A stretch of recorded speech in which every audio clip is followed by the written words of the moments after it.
സംസ്ഥാനത്ത് ആധുനിക driving test ഗ്രൗണ്ടുകൾ തുടങ്ങാൻ സ്വകാര്യ മേഖലയ്ക്ക് അനുമതി. ആദ്യഘട്ടത്തിൽ 12 പേർക്ക് ഗ്രൗണ്ടുകൾ തുടങ്ങാനുള്ള അനുമതിയാണ് ഗതാഗത വകുപ്പ് നൽകിയത്.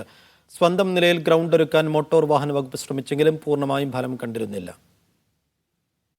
ഡ്രൈവിംഗ് ടെസ്റ്റ് ആധുനികവൽക്കരിക്കാനായി എല്ലാ സജ്ജീകരണങ്ങളോടെയുമുള്ള ഗ്രൗണ്ടുകൾ തുടങ്ങാൻ കേന്ദ്ര സർക്കാർ സംസ്ഥാനങ്ങളോട് നിർദ്ദേശിച്ചിരുന്നു. ഇതിന്റെ ഭാഗമായി ഗ്രൗണ്ടുകൾ തുടങ്ങാൻ ഡ്രൈവിംഗ് സ്കൂളുകാരുമായി ഗതാഗത മന്ത്രി കെ ബി ഗണേഷ് കുമാർ ചർച്ചയും നടത്തി. ഭീമമായ ചെലവും സർക്കാർ നടത്തുന്ന ഡ്രൈവിംഗ് ടെസ്റ്റിന് എന്തിന് തങ്ങൾ ഗ്രൗണ്ട് ഒരുക്കണമെന്നും ചൂണ്ടിക്കാട്ടി ഡ്രൈവിംഗ് സ്കൂളുകൾ പിന്തിരിഞ്ഞു. ഇതോടെ മോട്ടോർ വാഹന വകുപ്പ് സ്വന്തം നിലയിൽ ഗ്രൗണ്ട് തുടങ്ങാൻ ശ്രമിച്ചെങ്കിലും വേണ്ടത്ര വിജയിച്ചില്ല.